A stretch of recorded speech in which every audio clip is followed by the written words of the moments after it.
Welcome to the Criminal Imagination. This series is not a tale of logic and reason. It is a descent into shadows, secrets, and the crimes that refuse to die. We will uncover the forgotten roots of crime fiction, haunted mansions, unreliable confessions, spectral witnesses, and guilty minds fractured by mirrors and blood. And through this, we will explore how fear, guilt, madness, and supernatural shape the genre we believed we understood. This is the archive of the repressed. Welcome to Gothic Evidence, Dark Inheritance, a world where justice limps behind secrets, where madness wears a velvet coat, and the blood on the floor tells stories older than law or even time. In today's episode, where the ivy crawls, nature as murder's silent accomplice, we go beneath manicured lawns and behind ivy-covered walls of memory, where something ancient waits, something buried but not dead. Here in the archive of the repressed, we do not chase solutions.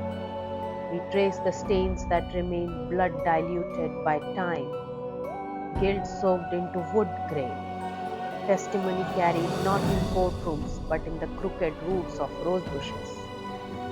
And today we follow a particular scent, sweet, earthy, cloying, the scent of rot in bloom.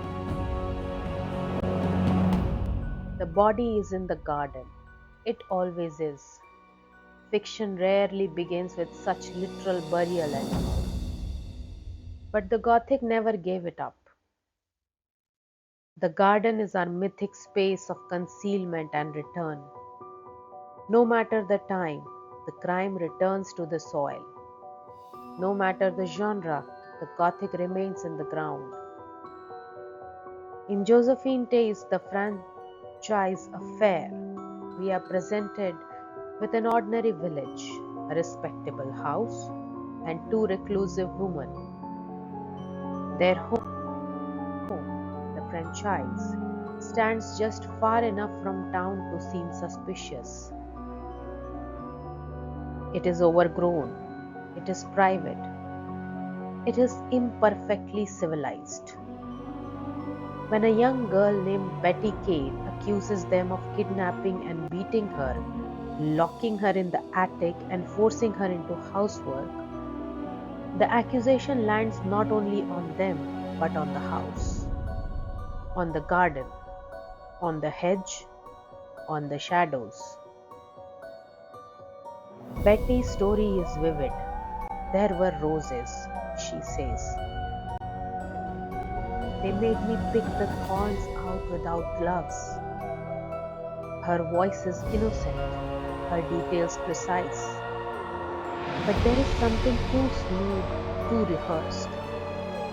And yet, the public believes her.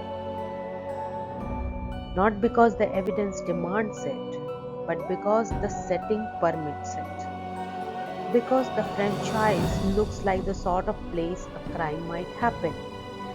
The lawn is not tidy, the women are not warm, the house is not open.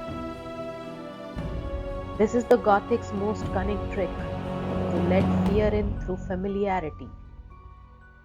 The landscape, which once promised domestic safety, now breathes suspicion. Nature does not soothe here, it testifies. The unkempt hedges speak louder than the accused. The ivy may as well be fingerprints. A wild garden becomes a psychological accomplice. But the most haunting part of Day's narrative is not whether Betty is lying, it is how quickly her lie becomes rooted in the town's collective imagination. It blooms ferociously, like a fast-growing weed. the very idea of rot becomes contagious. The women's innocence becomes secondary. The truth decays while the accusation arrives. And through it all, the garden remains untouched, quiet, green, guilty. If Day shows us how a crime can grow from soil without even touching a corpse, Honoré de Balzac, the unknown masterpiece, buries the body in plain sight. There is no detective in Balzac's tale, no courtroom, no testimony. There is only a painter, Fraunhofer, and the woman he believes he is immortalizing. Fraunhofer's obsession is not murder by knife or poison. It is the annihilation of personhood through aesthetic pursuits. He paints a woman into disappearance. He works for years on a portrait he calls his masterpiece, claiming it is the purest rendering of life ever captured on canvas. And when he finally unveils it, the other artists in the room recoil. There is no woman, there is no form, there is only chaos, a swirl of abstraction, a violent eclipse of flesh by color, light, motion, all but a single foot rendered perfectly, a foot that mocks the rest of the work, a foot that bears witness to the destruction of a body. What does it mean to depict someone so fully that they cease to exist? Fraunhofer has not killed his subject in the literal sense, but she is gone, buried under the garden of his genius, painted over, consumed. The Gothic in Balzac's story is not in a haunted house, it is in the very brushstroke. The decay is conceptual, the rot is in the paint. The studio, like Tay's garden, becomes an enclosure, a sacred space, a site of cultivation, but one where the wild creeps in, unseen. Fraunhofer believes he is crafting truth, but he is merely composting his obsession. The portrait becomes a grave, and the woman, once real, becomes a myth, a symbol, a suggestion, nothing more than the foot left behind. In both Tay and Balzac, concealment is not just a motive, it is method. The crimes cannot exist without it. The body is never quite found, but its absence warps the air, the structure, the landscape, the mind. The Gothic crime is not solved, it is absorbed. Consider this. In both stories, nature is not the backdrop, it is the medium. In the franchise affair, Betty's false story is believable because the garden looks like it should be hiding something. The tall weeds, the lonely house, the stony women, they are too perfect in their imperfection. In Balzac's studio, the wildness is internal. Fraunhofer's canvas becomes overgrown with gesture. The painting devours its subject. The crime is completed in beauty. This is where Gothic crime diverges from its rational cousins. In the classic detective novel, crime is chaos imposed on order. A mystery solvable through logic ends with restoration. In Gothic crime, the order itself is corrupt. The garden is not invaded by crime. The garden is crime. It nurtures it. It feeds on it.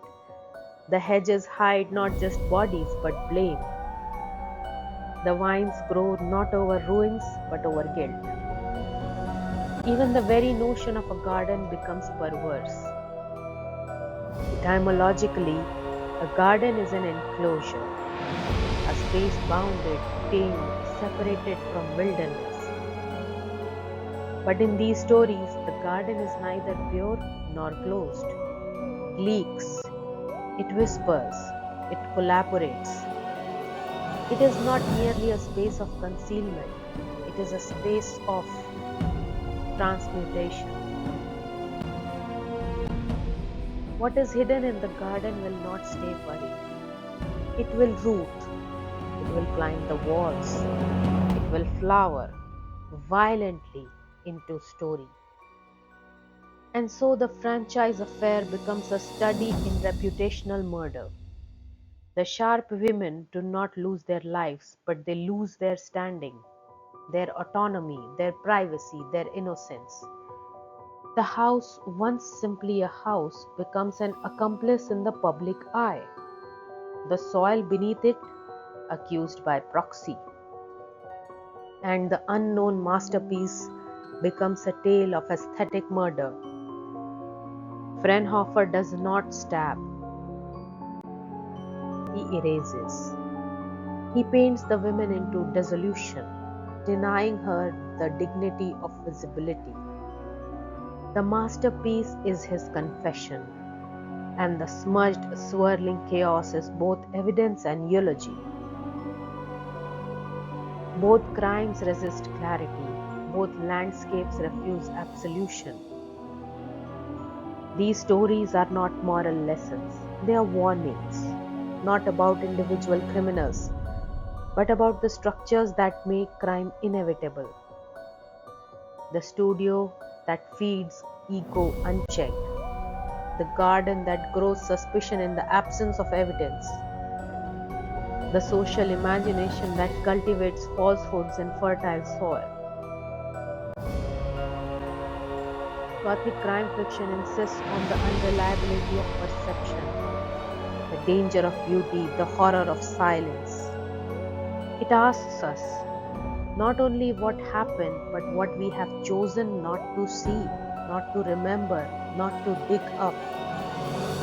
Because repression is not the end, it is the beginning of something else.